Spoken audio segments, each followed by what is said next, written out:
ভারত কিন্তু এটা দক্ষিণ এশিয়ার ক্যান্সার। এরা এরা এরা কোনো আসলে মানে কোনো দেশ না, এরা এরা পুরাটাই গুজব, একটা ফাফুরবাজ। এই যে বাংলাদেশের উপরে যুদ্ধ করবো, কোনো যুদ্ধ করতে পারবো না তারা, তাগর ওই সক্ষমতায় নাই। যুদ্ধ সেদিনই শেষ হয়েছে যেদিন পাকিস্তানের কাছে 6টা রাফাইল যুদ্ধ বিমান হারাইছে, সেদিনই আমরা সেভ হয়ে গেছি।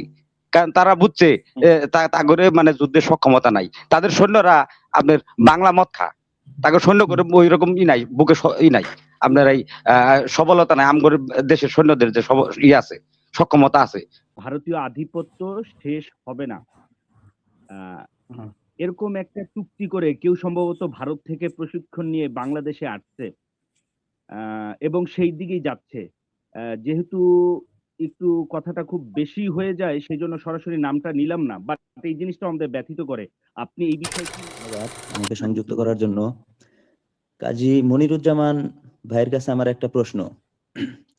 ভারতের শুভেন্দুরা 1-2 ঘন্টা আন্দোলন করে ভারত সরকারের মাধ্যমে ভারত ক্রিকেট বোর্ডকে দিয়ে কলকাতা নাইট রাইডার্সের মুস্তাফিজের চুক্তিটা কিভাবে বাতিল করলো এত দ্রুত, কিন্তু পরক্ষণে আমরা আইপিএল বয়কট করছি এবং কি ইন্ডিয়ারেও বয়কট করছি। কিন্তু বাংলাদেশ সরকার বাংলাদেশ ক্রিকেট বোর্ডের মাধ্যমে কেন সামনে ফেব্রুয়ারিতে আমাদের হচ্ছে টি-20 বিশ্বকাপ, কেন আইসিসির কাছে এখনো চিঠি দিল না যে আমরা ইন্ডিয়ায় খেলতে যাব না, কারণ ইন্ডিয়া আমাদের ওই নিরাপত্তা দিতে পারবে না। কেন দিল না এটা তো মনির ভাই বলতে পারবেন, উনি তো সরকারের কেউ না। সেটা না মানে আমরা যারাই ক্ষমতাসীন, যেমন বিপক্ষে কিছু বলতে পারেন।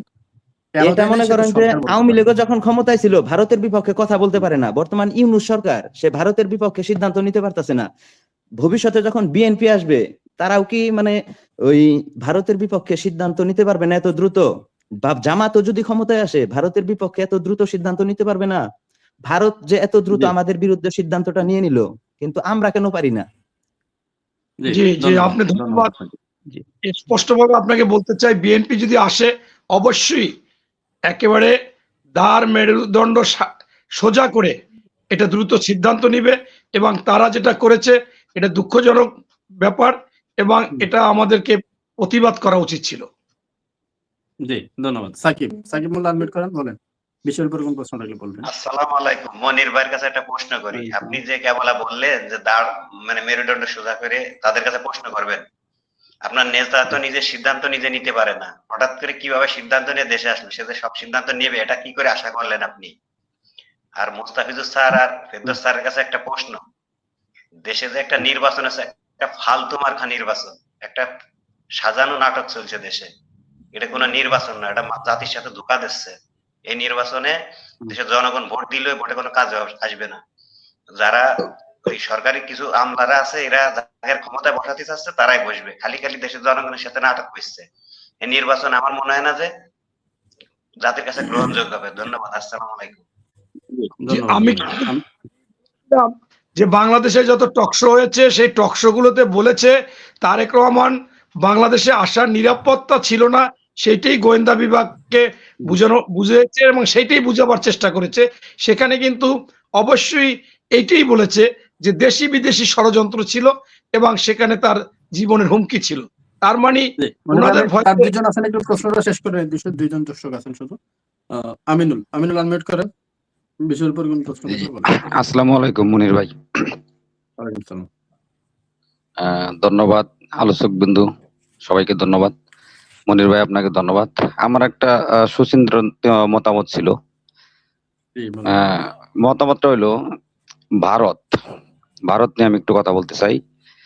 ভারত আমরা বিগত সময় দেখছি তালেবানদের, তারা জঙ্গি জঙ্গি জঙ্গি জঙ্গি বলে একেবারে ওদের মিডিয়াতে একেবারে কইরা ফেলাইছে, মানে কি কম আর কি, মানে দক্ষিণ এশিয়ায় আর কি ওই ইন্ডিয়াতে আমরা ইন্ডিয়ান ওই চ্যানেল গুলাতে দেখছি যে তালেবান জঙ্গি, তাছাড়া আর অন্য কোনো চ্যানেলে আমরা দেখি নাই, অন্য কোনো দেশে দেখি নাই। কিন্তু এই তালেবান এখন ভারতের বন্ধু, খুব বন্ধু। আজকে একটা ইয়েতে দেখলাম আজতক বাংলা, ভারত বন্ধু তালেবান। যারা এই 16-20 বছরে তালেবানদের জঙ্গি বানাইলো তারা বন্ধু হয়েছে। এখন আমার প্রশ্ন হইলো, এই আওয়ামী লীগ একটা দল ছিল যেটা ভারতের একটা মানে নিয়ন্ত্রিত দল আর কি। এখন বিএনপি যে আপনার এই ভারতের ফাঁদে পাড়া দিতেছে, তারা তো আসলে কোনো কারো বন্ধু না, তারা স্বার্থের জন্য সবার সাথে দল করে। তারা যদি স্বার্থের সাথে দলই না করবো, তারা সম্পর্ক আপনার করবো বাংলাদেশের মানুষের সাথে। প্রশ্নটা একটু শেষ করে ফেলেন, প্রশ্নটা শেষ করে ফেলেন। মনির ভাই, আমার প্রশ্ন না, আমি একটু মতামত দিতেছি আর কি। আমি আমার একটা প্রশ্ন, আমি কারোর সাথে প্রশ্ন করতেছি না, একটু মতামত দিতেছি। ওই স্যার আছে, ওই যে মুস্তাফিজুর স্যার আছে, তারপরে ফেরদৌস স্যার আছে, এদেরকে সাথে একটু মতামত দিতেছি আর কি। এই পর্যন্তই। মানে কথা হইলো যে আমি বলতে চাচ্ছিলাম যে কথাটা হইলো তারেক রহমান সাহেবকে আমি বলতে চাই, এটা হইলো ভারতকে বিশ্বাস করা যাবে না। এরা স্বার্থ হইলে একজন লোকের সারা পচাই দিতে পারে, এবং স্বার্থ শেষ হইলে স্বার্থের জন্য এরা সবকিছু করতে পারে। আমি বিএনপি সবাইকে বলতে চাই, এটা হইলো ভারতের ফাঁদে পাড়া দিন না। ভারত কিন্তু এটা দক্ষিণ এশিয়ার ক্যান্সার। এরা এরা কোনো আসলে মানে কোনো দেশ না। এরা পুরাটাই গুজব, একটা ফাফুরবাজ। এই যে বাংলাদেশের উপরে যুদ্ধ করবো, কোনো যুদ্ধ করতে পারবো না তারা। তাগর ওই সক্ষমতায় নাই। যুদ্ধ সেদিনই শেষ হয়েছে যেদিন পাকিস্তানের কাছে 6টা রাফাইল যুদ্ধ বিমান হারাইছে। সেদিনই আমরা সেভ হয়ে গেছি, কারণ তারা বুঝছে তাগরে মানে যুদ্ধের সক্ষমতা নাই। তাদের সৈন্যরা আপনার বাংলা মদ খা, তাকে সৈন্য করে ওই রকম নাই, বুকে নাই আপনার এই সবলতা নাই। আমগর দেশের সৈন্যদের যে আছে, সক্ষমতা আছে, বুকে সবলতা আছে। কথা বুঝছেন? আপনার মাধ্যমে জানাই দিতে চাই তারেক রহমান সাহেবকে, আমার কথা শুনবো কিনা জানি না, কিন্তু এই ভারতের ফাঁদে পাড়া দেওয়া ঠিক হবো না। তারা তো আমলিকে রক্ষা করতে পারে নাই, এত সাপোর্ট দিছে, এত কিছু করছে। আমলিকের এভাবে পতন যে হয়েছে, এটা ঠেকাইতে পারছে? ভারত ঠেকাইতে পারছে? তারা বলে জানেই না, বলে জানেই না আমলিকের যে পতন হয়েছে, জানেই না। তাহলে এই ভারতের সমর্থন কিনে আঙ্গর দরকার, কিনলে আমগরে ভারতের সমর্থন দরকার। ভারত একবারে নট আউট, দক্ষিণ এশিয়া থেকে ও নট আউট। ভাই আসসালামু আলাইকুম ভাই, এটুকুই আমার প্রশ্ন। আসসালামু আলাইকুম। জি, ধন্যবাদ আপনাকে। শোভন, শোভন বলেন। আসসালামু আলাইকুম মনির ভাই। জি, ওয়ালাইকুম সালাম। ভাই ভালো আছেন? জি, আলহামদুলিল্লাহ ভালো আছি। বলেন, কার কাছে প্রশ্ন করবেন? প্রশ্ন করবো হচ্ছে ডক্টর কাজী মোহাম্মদ মনিরুজ্জামান ভাই। হ্যাঁ, জি, ওনার কাছে আমি প্রশ্ন করব, সেটা হচ্ছে যে এই ভারতের বিষয়ে উনি যে জামাতের কথা বললো, হ্যাঁ, জামাতের কথা বললো, বিএনপির কি পীড়িত নাই জামাতে ভারতের সঙ্গে? সাধারণ মানুষ তো সবকিছু বোঝে, বিএনপিরও তো পীড়িত আছে। সব সময় এই জামাতের উপর ওনারা কেন এই দায় চাপে দেয়? আমার এটা প্রশ্ন মনিরুজ্জামান ভাইয়ের কাছে, যে ওরা এনারা সবসময় এই দায় চাপা দেয় জামাতের কাছে কেন? মিলেমিশে কি থাকা যায় না? ভারতের সাথে সবার পীড়িত আছে, বিএনপিরও পীড়িত আছে, জামাতেরও পীড়িত আছে, আওয়ামী লীগেরও ছিল। এখানে দায় চাপানোর কি আছে? জি, এনারা তো ধন্যবাদ। সবসময় একটা দায় চাপায়। এই জি, ধন্যবাদ। একটু প্রশ্নের মধ্যে থাকেন, একই কথা ঘুরে ফিরে বলে সময়টা নষ্ট করলাম। ইশতিয়াক আহমেদ বলেন। আসসালামু আলাইকুম। আমি আসলে একটা কথা বলি, সেটা হলো একটা প্রথম মন্তব্য করি। জামাতের পীড়িত ভারতের সাথে আছে কি নাই সেটা তো জামাতে ইসলামে হিন্দ এটার ওয়েবসাইটে গেলেই দেখা যায়। তারা ভারতীয় সেনাবাহিনীর জন্য দোয়া করে, পাকিস্তানের বিরুদ্ধে যুদ্ধ করার জন্য দোয়া করে। তো জামাতে ইসলামের ভারতের সাথে পীড়িত আছে এবং এটা সুপ্রতিষ্ঠিত, এটা বলার কিছু নেই। এবং ডক্টর শফিক সাহেব নিজে বলছে যে আমরা ভারতের সাথে সুসম্পর্ক চাই।